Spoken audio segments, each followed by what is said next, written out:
burned when after the Battle of Fort Tyler, which was the last fort battle fought in the Civil War. It was a week after the surrender had been, papers had been signed in Appomattox Courthouse, but they didn't get the memo yet.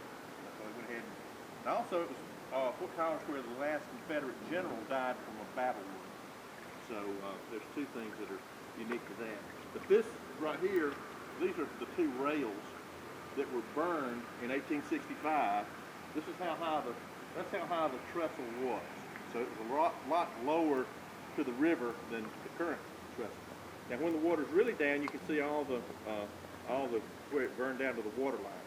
But that's what the Union troops came in here for. This was a really important place because Alabama had a different size rail gauge than Georgia.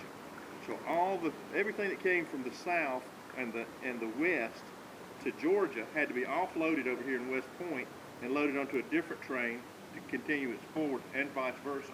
So this is as far as the Georgia rail went to here, and the Alabama rail picked up at the state line. So they had a depot there, and that's what they.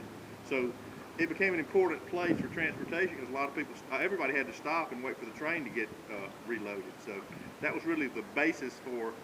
West Point had been a trading post for a long time, but it was before the railroad came in. It was originally Franklin, Georgia, and then there was a Franklin up the river as well. So they changed this to West Point after it was getting confusing.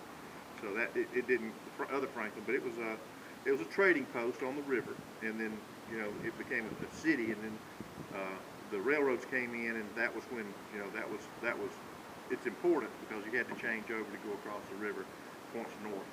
So anyway, this is the original rail that burned in 1865, April the 16th or something like that, 1865.